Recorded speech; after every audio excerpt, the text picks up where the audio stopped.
Seja bem-vindo à Primeira Igreja Batista do Pará. Seu vídeo já vai começar. Mas antes, não esqueça de se inscrever, dar o like e ativar as notificações. Muito bem, queridos. Boa noite a todos. Privilégio e alegria também para mim poder voltar para Belém. Eu já estive aqui algumas vezes em Belém, mais especificamente por causa da Palavra da Vida, ali em Benevides. Eu acho que 2 outras vezes, especificamente em Belém, onde eu tive o privilégio de conhecer o pastor David Heiker, quando ele então era diretor ali no Seminário Equatorial. E agora podendo conhecer o pastor André também e partilhar da Palavra de Deus com vocês, nessa conferência que traz muitos desafios para o nosso tempo. Especialmente um tempo em que há uma dicotomia de vida entre aquilo que somos no trabalho, aquilo que somos na vida pessoal, aquilo que somos sentimentos, afeições, sexualidade, aquilo que temos como uma vida religiosa distinta de todo o restante. Ou seja, na nossa época, no nosso contexto, somos seres multifacetados. E essas facetas ou áreas da vida não se conectam, não interagem. Ou seja, eu posso ter uma ética, eu posso ter um comportamento que está recluso ao trabalho, onde uma série de coisas é permitida, porque afinal de contas, aquela é a ética do mundo corporativo, a ética do ambiente de trabalho, que é diferente da minha identidade, das minhas preferências ou opções sexuais. Ou seja, não precisa haver conexão entre a minha ética do trabalho e a minha ética moral ali ligada à sexualidade. Também não precisa haver conexão nenhuma no que eu sou religiosamente no mundo, independente de qual seja a religião. Ou seja, eu posso afirmar religiosamente determinadas convicções que servem simplesmente para o momento em que eu me reúno para uma adoração ou para um encontro numa igreja, seja ela qual for. Então são facetas, áreas ou realidades de vida que não se conectam, não se integram, não interagem entre si. E quando nós pensamos em viver as Escrituras, eu espero que a ideia do viver as Escrituras apenas em ambientes ou realidades religiosas, tipo a igreja. Ou em momentos que você se encontra com amigos, colegas que são igualmente cristãos como você. E que então essa Escritura não tem nada a ver com o restante de toda a sua vida. Isso reflete aquela mentalidade bem departamentalizada ou dicotômica que a gente percebe no mundo desde a filosofia grega antiga, onde existe o mundo das ideias, distante, inacessível, e o mundo manifesto, real, aqui embaixo. Essa não é a perspectiva bíblica. E então, por meio de 4 mensagens, eu teria a oportunidade de dizer que as Escrituras nas quais cremos, como verdade de Deus, não são apenas o fundamento religioso do nosso relacionamento com Deus, senão a verdade da qual partimos em muitas e todas as áreas das nossas vidas. Hoje à noite, sobre o ambiente de trabalho, a vida profissional. Amanhã à noite, a nossa sexualidade, do nosso elemento de gênero até a nossa pureza sexual. No domingo pela manhã, sobre a relação da doutrina com a vida cristã na igreja, a igreja como uma comunidade doutrinadora. E no domingo à noite, sobre a vivência da palavra de Deus no contexto familiar. Algum tempo atrás, eu estava conversando com uma colega, e essa conversa ilustra muito bem isso que eu mencionei, de uma vida departamentalizada. Ela é advogada, e ela me perguntou então se, numa determinada situação que ela estava tendo que lidar ali no trabalho dela, no direito, naquela situação ela deveria dar a opinião dela como cristã, ou se ela dava simplesmente a opinião dela como advogada, que era o exato oposto da perspectiva ou da opinião cristã dela. Eu falei, fulana, se existe uma distinção, uma separação tão radical como você está entre a sua mentalidade, o seu entendimento e as suas convicções como cristãs a respeito dessa questão e a sua opinião profissional como advogada, então você não entendeu o que é o teu cristianismo, o que é a verdade de Deus e por que é que Deus te permitiu ser advogada no mundo. Mas veja que a mentalidade dela demonstra para nós, pessoal, e eu sei que existem profissões mais complexas do que outras, com ambientes e áreas e carreiras, né, ambientes de atuação e carreiras mais ou menos hostis ao cristianismo, mas ou nós entendemos que cristianismo não é um departamento da vida, que Bíblia não é simplesmente alguma coisa que lemos na igreja, ou então nós não entendemos porque é que Deus nos salvou em Jesus e nos fez luzeiros dele nesse mundo. Eu quero me valer da história de um jovem, bem jovem, não tinha 20 anos de idade, quando ele assumiu o reinado em Israel, contrariando todas as expectativas do próprio povo de Israel, quando ele sucede seu pai, o rei Acás. Eu estou lá em 2 Crônicas, e nós leremos mais especificamente daqui a pouco o capítulo 31, verso 20 e 21. 2 Crônicas, capítulo 31, versos 20 e 21. Quando você abre lá, deixa eu te posicionar um pouquinho da história. Contra todas as expectativas do povo, e talvez até da sua família, Ezequias, um jovem com menos de 20 anos de idade, cresce num ambiente completamente hostil à verdade bíblica, completamente indiferente e na verdade até contrário a uma verdadeira piedade ou espiritualidade diante de Deus. Quando seu pai, o rei Acás, um dos piores reis que Israel já teve em toda a sua história, a ponto de ele não ser digno de ser sepultado na sua morte entre os reis de Israel, Ezequias sucede seu pai e empreende todo um trabalho de restauração espiritual, onde, apesar da sua juventude, ele demonstra as suas convicções mais profundas a respeito da palavra de Deus e do diante de quem ele estava, qualquer que fosse a situação. 2 Crônicas, capítulo 31, versículo 20 e 21. Foi isso que Ezequias fez em todo o reino de Judá. Ele fez o que era bom e certo. Eu estou usando a Nova Versão Internacional. Ele fez o que era bom e certo, e em tudo foi fiel diante do Senhor, do seu Deus. Em tudo o que ele empreendeu no serviço do templo, e na obediência à lei e aos mandamentos, ele buscou o seu Deus e trabalhou de todo o coração, e por isso prosperou. Imagine você que por toda a história, basicamente da sua vida, você mora numa casa em que seu pai, tá? Aquele que é o seu maior referencial em todas as suas áreas de vida, ser o maior promotor do paganismo, da idolatria e da perversidade moral, não apenas em casa, porque a casa inclusive ofereceu um de seus filhos em sacrifício a divindades pagãs, mas ele ser aquele que faz do seu reinado um dos piores reinados que Israel teve. E na morte do seu pai, quem é que o sucede ao trono? Ezequias. O que é natural nessa circunstância? Que seu filho reproduza no seu reinado aquilo que foi a sua história de vida até então.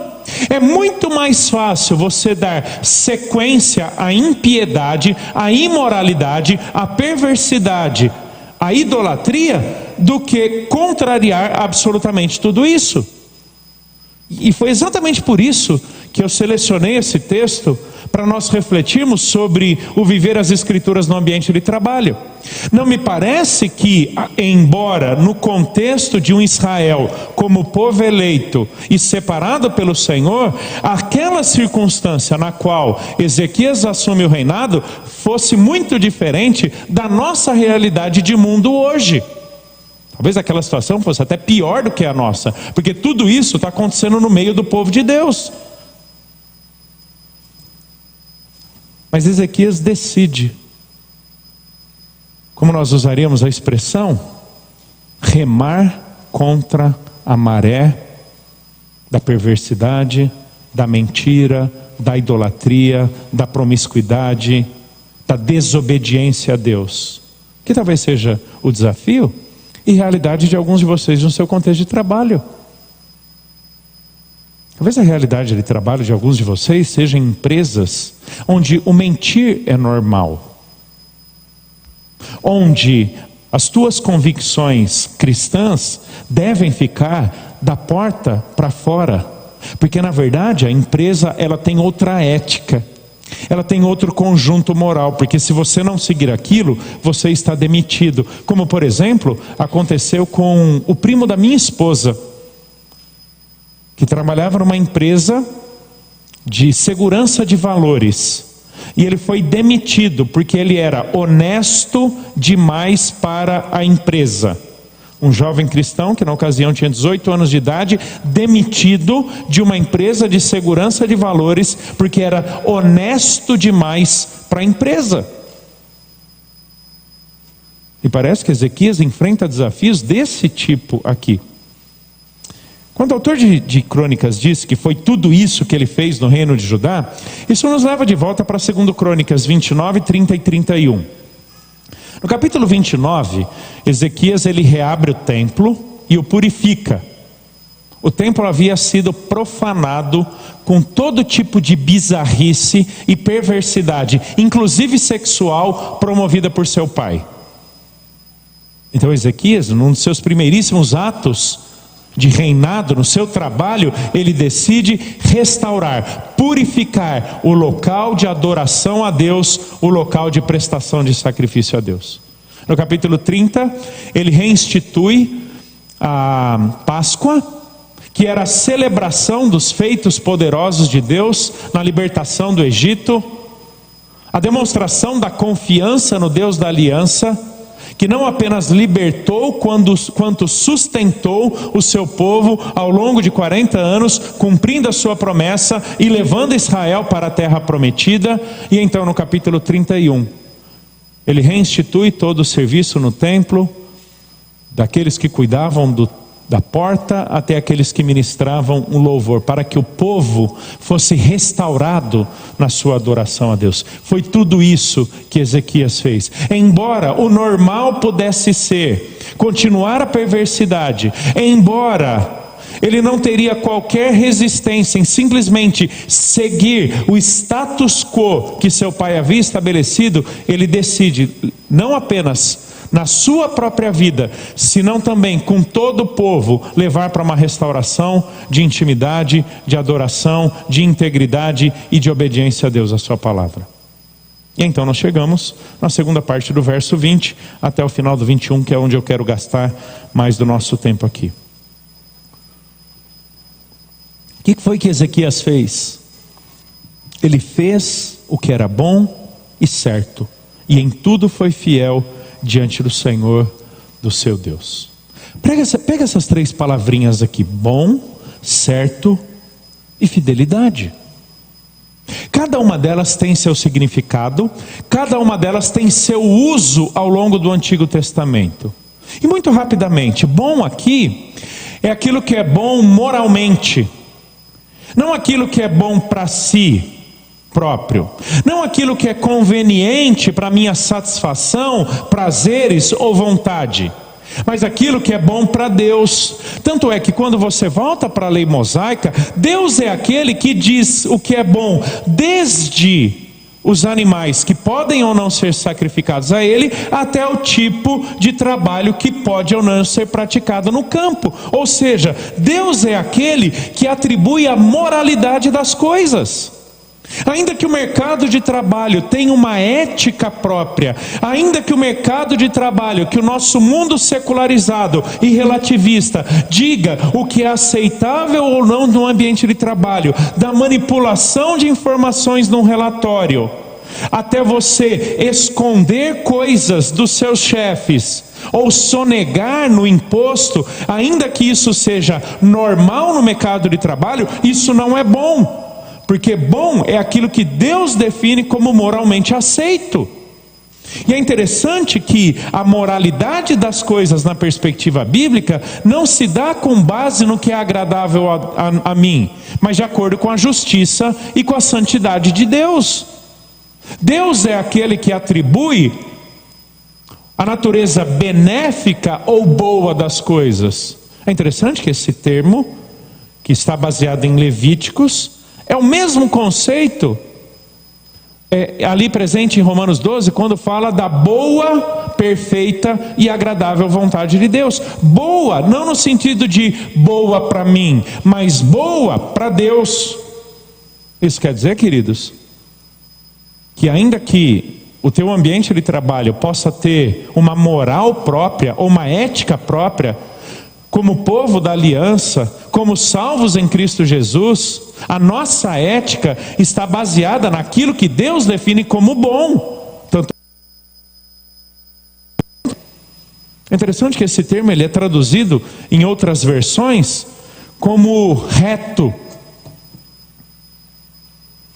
Ezequias fez o que era bom, moralmente aceito, aprovado, agradável e satisfatório a Deus, tanto quanto aquilo que é certo, ou reto, ou correto. A ideia aqui de certo é que há uma linha reta que não se desvia nem para a direita nem para a esquerda. Lembra que essa é uma das figuras muito utilizadas no Antigo Testamento? Não te desvies nem para a direita nem para a esquerda. Porque a ideia de desviar-se para a direita ou para a esquerda dá a entender de tomar atalhos contrários ou distintos daquela linha reta que Deus estabeleceu na sua palavra. É por isso que então Deus diz para Josué o seguinte: Josué, medite nas palavras do livro da lei e não te desvies nem para a direita nem para a esquerda, que todo o teu trabalho, como, de acordo com Números, pastor, líder militar e representante da nação, que toda a tua conduta seja reta diante de Deus, que você não se desvie na sua vontade, na sua conveniência, na sua adaptação ou na sua complacência com as coisas, nem para a direita nem para a esquerda. Isso quer dizer que no mundo relativo como o nosso, que é contrário à ideia de uma verdade fixa, universal, que julgue as minhas e as suas preferências, a minha e a sua conduta, no mundo que rejeita a ideia de algo que seja verdadeiro acima de nós, fazer aquilo que é certo diante de Deus, aquilo que é correto pela palavra de Deus, te levará necessariamente a contrariar pessoas. Necessariamente.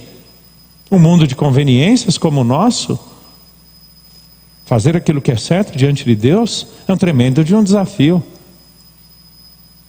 Queridos, a palavra de Deus, aquela sobre a qual Paulo fala, toda a escritura é inspirada por Deus e útil para, suficiente, necessária, fundamental.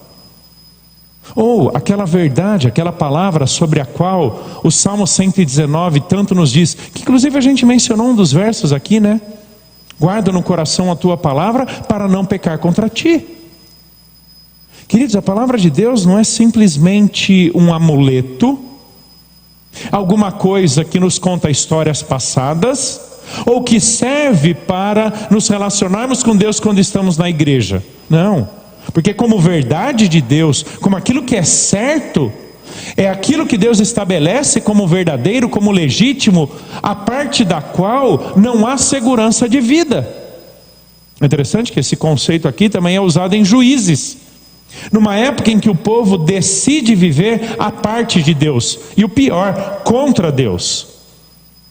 No finalzinho, último verso do livro de Juízes, o autor de Juízes diz: naqueles dias não rei em Israel, e cada um fazia o que era certo, correto aos seus próprios olhos. Porque é exatamente isso que acontece quando decidimos nos apartar daquilo que Deus julga ser certo. Como a gente aprende no colégio, não existe vida no vácuo. E não existe verdade no vácuo. Porque quando você retira o fundamento da palavra de Deus, você abre caminho para que você estabeleça o seu próprio fundamento, ou o fundamento do teu ambiente de trabalho.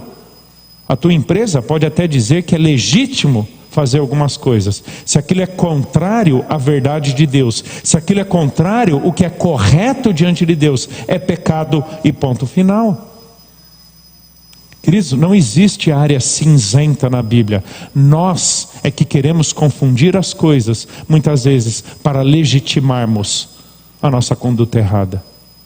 Tenho vários empresários na igreja, e alguns deles falam: se eu pagar todos os impostos, eu quebro. Se eu fizer tudo correto, a fiscalização me pega. Olha que estranho. Se eu fizer tudo correto, a fiscalização me pega e vai querer tirar dinheiro de mim, e se eu não der, eu me dou mal. Suborno. Impressionante como suborno, propina, sonegação é tão comum no ambiente de trabalho, nas empresas que trabalhamos. Eventualmente, queridos, fazer aquilo que é certo pode nos custar o trabalho, por sermos honestos demais para aquela empresa. Aí entra uma decisão.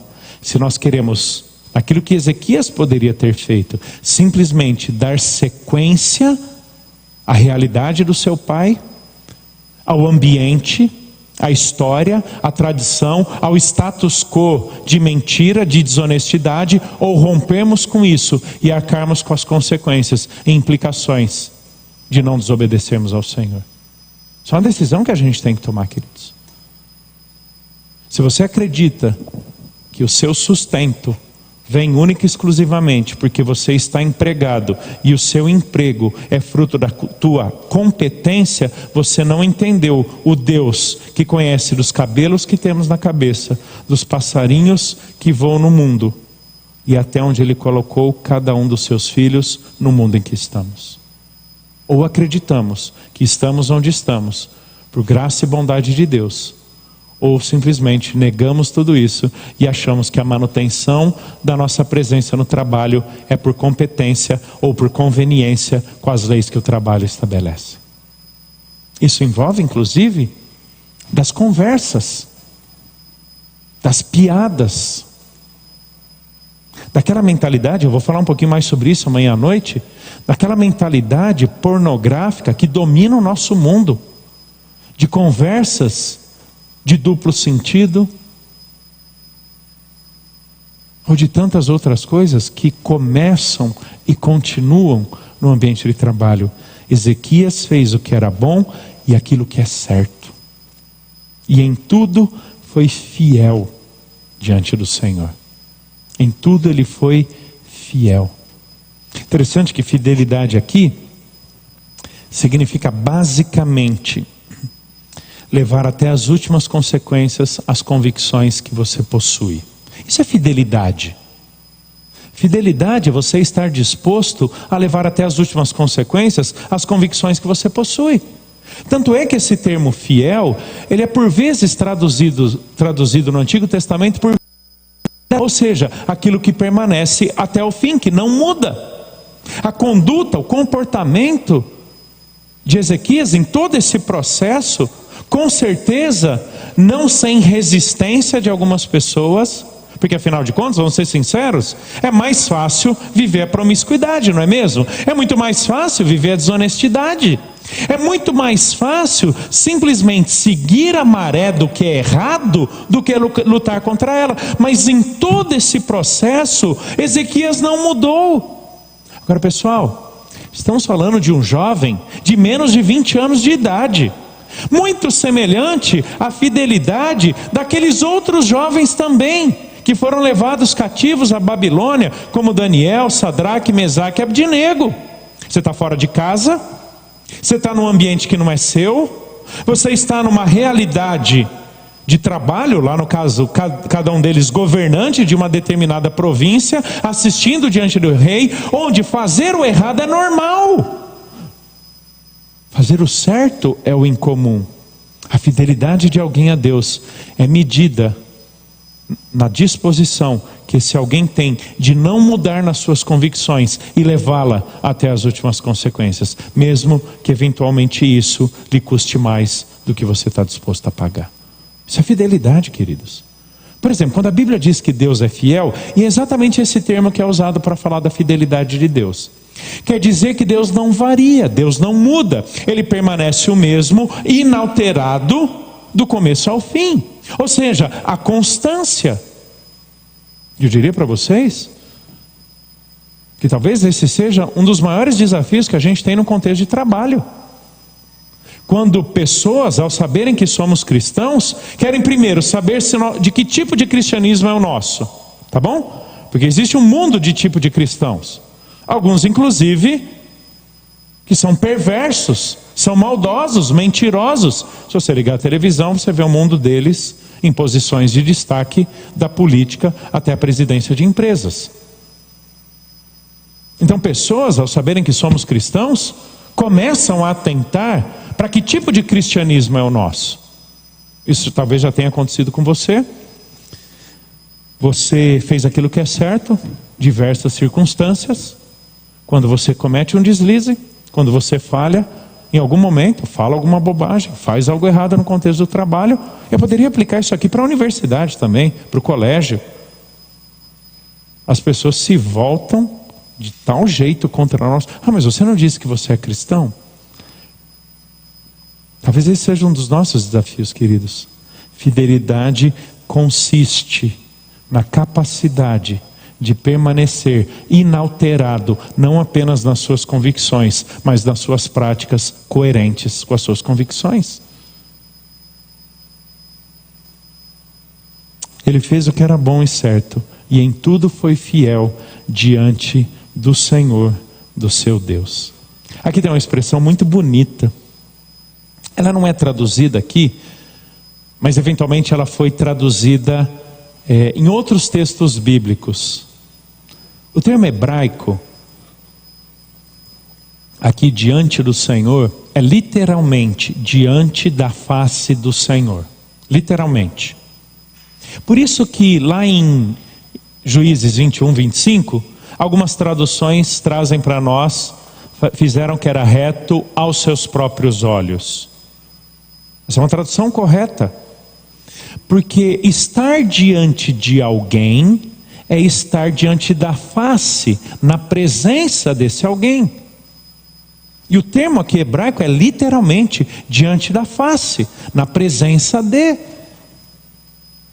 Perceba a profunda consciência que Ezequias tem do diante de quem, em último caso, ele está em tudo que ele faz.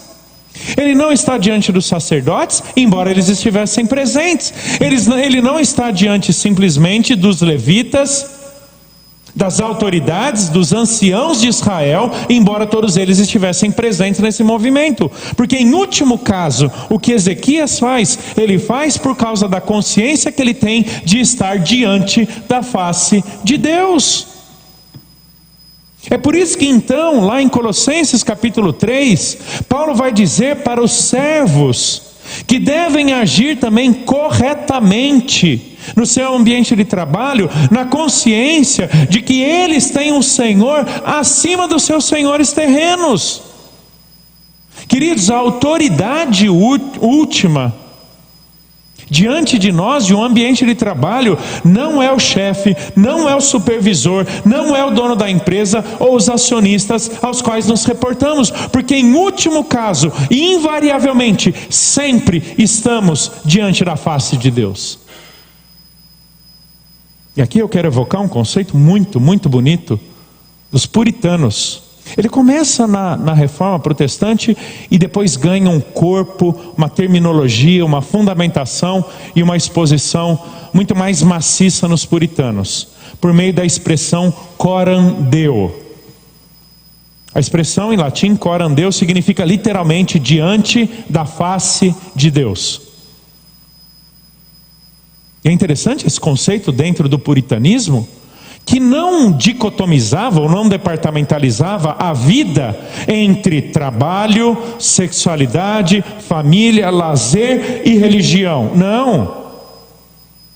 Talvez eu entendo que o puritanismo tem um outro ponto questionável, mas talvez um dos maiores legados que nós tenhamos do puritanismo é uma visão integrada, global da vida, em que, e aí pegando uma ideia de Lutero, diferente de pelos puritanos, esteja você cuidando de vacas no pasto ou pregando num púlpito, do cuidador de vacas ao pastor, ambos estão coram Deo. Queridos, nós não estamos menos diante da face de Deus numa loja no shopping, ensinando numa escola infantil, dirigindo um ônibus, advogando uma causa ou projetando um prédio, do que quando estamos aqui na igreja. Porque o Senhor soberano do universo, aquele de quem ninguém foge ao seu olhar, nem do seu agir, nos ensina que sempre estamos diante da sua face. Essa é uma verdade que a gente precisa lembrar, queridos. Alguém pode não estar vendo eventualmente o que eu faço no trabalho, mas eu sempre estou coram Deo. Talvez algumas pessoas nunca saibam ou nunca sintam falta de algo que eu pego que não é meu no trabalho, na empresa. Mas eu não posso me esquecer que eu estou sempre diante do Senhor. E é isso que leva Paulo então, lá em Colossenses 3, a dizer: lembrem-se, não apenas vocês servos, senão também vocês senhores, que vocês têm um Senhor no céu. E Paulo está com isso dizendo que os senhores cristãos devem tratar seus servos, trazendo aqui para o nosso contexto, tratar dos seus funcionários na certeza de que um dia prestarão contas ao Senhor celestial o que esses senhores na terra fizeram com seus servos, com seus funcionários. Queridos, como donos de empresa cristãos, como patrões, o nosso precisa ser manifesto no como tratamos os nossos funcionários, no como somos generosos, reconhecendo a utilidade, a dignidade do trabalho deles, inclusive financeiramente. Se não há distinção entre um dono de empresa incrédulo para um dono de empresa cristão, o problema não está no dono de empresa incrédulo, está no dono de empresa cristão, que não entendeu porque é que Deus lhe permitiu ter uma empresa no mundo. O ambiente de trabalho não é só para servos, não é só para funcionários, não. É para patrões também, é para supervisores, é para donos de empresas. Porque como Paulo diz, dos servos aos senhores, todos temos um Senhor no céu, ao qual prestaremos contas. A perspectiva coram Deo, queridos, deveria nos levar à seguinte postura: talvez ninguém veja, talvez ninguém descubra, mas o fazer bom, certo e ser fiel é por causa do Deus diante de quem eu estou, não por causa de ter supervisão humana ou não. Aqui está uma boa verdade que nós deveríamos carregar para a nossa vida como um todo, mas eu estou aplicando mais aqui no nosso contexto profissional. Deus não é mais Senhor na igreja do que Ele é teu Senhor no teu trabalho. Deus não se interessa menos por teu ambiente do trabalho do que Ele se interessa pelo teu tempo na igreja. Relembrando uma das principais ideias, e talvez a mais reverberada, de Abraham Kuyper no seu livro Calvinismo, que é uma série de 6 palestras sobre a cosmovisão calvinista aplicada à vida e a muitas áreas dela, em que ele, como primeiro-ministro holandês, na virada aí do século XIX para o século XX, ele diz: não há 1 centímetro quadrado da existência humana em que Cristo como Senhor não reclame para si, é meu. Não existe 1 centímetro quadrado da realidade humana.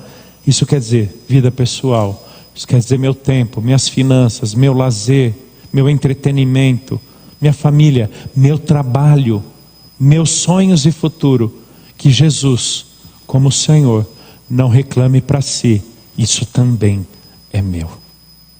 O nosso trabalho também serve aos propósitos de Deus no mundo, queridos, porque em último caso, estamos sempre diante da face do Senhor. E a sequência aqui do verso, finzinho dele, verso 20 diz: diante do Senhor, do seu Deus. Essa é uma expressão muito comum em Deuteronômio. Deuteronômio é o livro da Bíblia toda que mais usa essa construção: Senhor, o seu Deus, ou Senhor, nosso Deus. E é geralmente nessa dobradinha aqui. Talvez a sua Bíblia, Senhor, aí esteja até com aquela letrinha mais maiúscula assim, que é o nome que é atribuído ao Deus da aliança, ao Deus do pacto, que elege, que santifica, que se relaciona pessoalmente com Israel. E outro termo, Deus, é normalmente traduzido por Senhor no sentido daquele que tem autoridade sobre.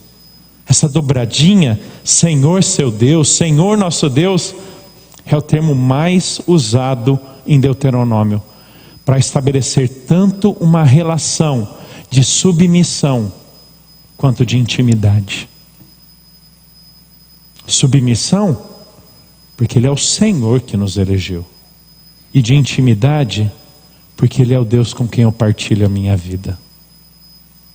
É como se Ezequias fizesse tudo isso em submissão e por amor ao seu Deus.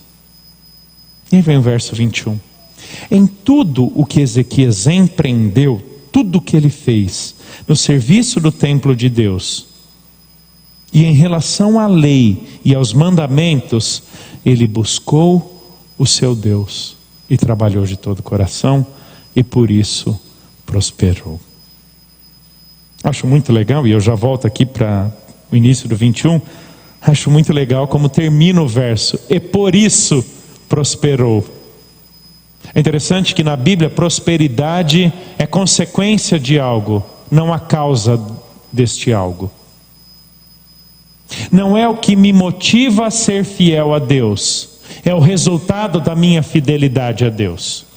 Até porque prosperidade não significa necessariamente prosperidade do ponto de vista físico, material, financeiro, não necessariamente. Tem muita gente que foi fiel a Deus na sua palavra e foi abençoado por Deus, foi tido como bem-aventurado por Ele, mesmo que tenha sido perseguido pelo seu próprio povo. Porque prosperidade, antes de ser algo material que eu adquiro, é a demonstração do consentimento e aprovação que Deus proclama a meu respeito. Mas por que ele prosperou? Aí voltamos para o verso 21, início. Porque em tudo aquilo que ele empreendeu, tudo aquilo que ele fez em obediência, submissão, respeito à lei e aos mandamentos do Senhor. Ou seja, toda a vida que Ezequias teve durante o seu reinado até esse momento, ele fez em obediência, submissão. Embora no texto hebraico essa palavra obediência não apareça, a NVI ela já traduz de uma forma a nos dar a entender o seguinte: A relação de Ezequias com a lei e os mandamentos foi de obediência, de submissão. Foi de se colocar por debaixo de. Que, aliás, há uma estreitíssima relação entre obediência e submissão. Porque tanto no hebraico quanto no grego, a palavra obediência significa literalmente colocar-se por debaixo do que você escutou. Isso é obediência. É quando você faz o que é certo, porque Deus diz que é certo. E não resta outra atitude senão submissão. É isso que significa obediência. Colocar-se por debaixo de uma verdade que foi estabelecida. E vamos ser sinceros, nenhum de nós se submete a alguém que não julgamos ser autoridade sobre nós. Por não reconhecermos a autoridade de alguém, nós rejeitamos a ordem desse alguém, não é verdade? Por isso que nós somos tão céticos, por exemplo, com o nosso país, muitas vezes, com a lei do nosso país. Não é difícil para nós desobedecer às leis do país, porque nós não reconhecemos legitimamente, eventualmente, a autoridade de alguns desses políticos sobre nós. Estou exagerando? O problema é quando a gente aplica isso para Deus. Porque se obediência é demonstração de submissão pelo reconhecimento da autoridade de quem ordena, o oposto também é verdadeiro. Não nos submetemos a uma ordem, não porque não gostamos da ordem, mas porque talvez questionemos a autoridade de quem ordena. Ou seja, nosso problema é muito mais sério. Se você acredita que existe um Deus acima dos teus chefes, a tua obediência tem que ser ao teu Deus acima dos teus chefes. Agora, se nós não reconhecemos que o ambiente de trabalho é um lugar de Deus também, em que o nosso cristianismo e a nossa obediência à verdade de Deus, o nosso temor do Senhor é manifesto, então aí nós vamos reconhecer que nossos chefes terrenos estão acima do nosso Deus e do nosso Pai Celestial. Isso é um problemaço. Lembre-se disso. Não nos submetemos a alguém que não acreditamos ser autoridade sobre nós. Então, em último caso, quando não obedecemos ao Senhor e aos seus mandamentos, o nosso problema não é com os mandamentos de Deus, é com Ele, porque não estamos reconhecendo a autoridade dEle que nos manda fazer o que devemos fazer. Por isso que então a NVI diz, e na obediência à lei e aos seus mandamentos, ele buscou o seu Deus. É interessante que a construção gramatical dá bem a seguinte ideia: ele buscava a Deus enquanto praticava os mandamentos, e enquanto praticava os mandamentos, ele buscava a Deus. É uma ideia de concomitância, de ação conjunta. Não é primeiro esta, depois aquela. Ezequias fez de tudo isso que ele empreendeu em Judá uma oportunidade de buscar o Senhor. É exatamente essa expressão buscar, é exatamente o mesmo termo utilizado para falar sobre a postura de Esdras, lá no capítulo 7, verso 10, que diz que Esdras dispôs o seu coração para buscar a lei de Deus. E a ideia é de perseguir. Não é buscar simplesmente, sabe quando a gente está com preguiça e a gente dá aquele migué assim, tentando pegar o controle da TV que está um pouco longe, mas está mais perto de alguém, e a gente fazendo um esforço, na verdade, minha esposa Juliana, Ju, pega para mim porque eu não alcanço. Eu não estou tentando, porque se de fato eu estivesse tentando, o que eu faria? Levantaria, iria até ali e pegaria. A ideia aqui é de perseguir, se esforçar para alcançar. Ezequias entende que enquanto ele está fazendo tudo o que faz, ele está buscando Deus. O que nos dá a entender,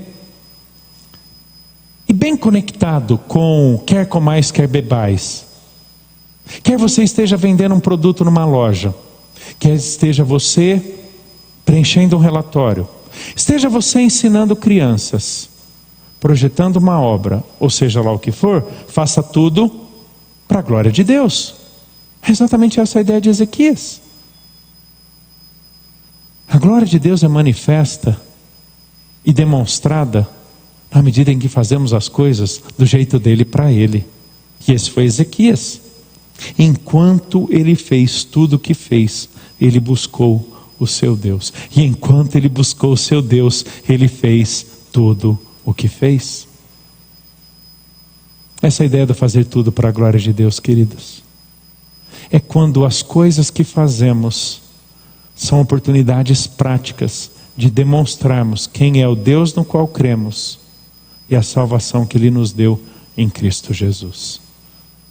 No caso aqui, Ezequias alcança perfeitamente o porquê Deus lhe permitiu ser rei. Buscar os interesses de Deus para a nação, mesmo em que dar sequência à impiedade do seu pai fosse o mais fácil. Isso me leva a uma ilustração final que eu gosto muito e uso muito com a minha juventude ali na igreja como um todo, né? Queridos, Deus sabe perfeitamente, na sua graça, bondade e soberania, onde Ele nos permite especificamente estar, da família que nascemos, a carreira que escolhemos, das pessoas com as quais nos relacionamos, a empresa na qual trabalhamos, porque ali Ele nos plantou para florescermos Cristo Jesus. Ezequias não é simplesmente rei em Israel por causa de uma dinastia monárquica. É verdade, Deus instituiu isso, mas na providência de Deus, Deus sempre estabelece alguém que vai contrariar a realidade do seu contexto para buscar a Deus e levar o povo de Deus junto. Você não está na empresa que você está por simples competência. Você não está numa repartição pública porque você foi melhor num concurso do que os seus concorrentes. Se você crê na graça, bondade, providência e soberania de Deus, Ele te colocou onde você está para você florescer Jesus, para que você faça aquilo que é bom, certo e em tudo seja fiel ao Senhor. Na certeza de que você está diante da face de Deus, ainda que se reporte a pessoas. E enquanto você faz todas essas coisas, você faz para a glória de Deus, buscando o Senhor, cumprindo perfeitamente os mandamentos do Senhor. Amém? Podemos orar? Deus, eu peço ao Senhor, por cada um desses queridos irmãos e irmãs aqui, pelas realidades e contextos profissionais que cada um deles tem, pelos ambientes de trabalho, pelas carreiras que escolheram, por todas as tensões, lutas e dificuldades que eventualmente passem por serem cristãos. Para que o Senhor os revista dessa plena consciência de que estão diante do Senhor antes de estarem pessoas nessas empresas. E que tudo que elas vierem a fazer, por mais contrário que eventualmente seja, contra a ética do mundo, contra a ética do ambiente de trabalho, que elas sejam fiéis ao Senhor, fazendo aquilo que é bom e certo. E que, por meio de tudo isso, elas busquem o Senhor, fazendo para a tua glória, florescendo onde o Senhor as plantou, pois é em Cristo Jesus que nós oramos. Amém.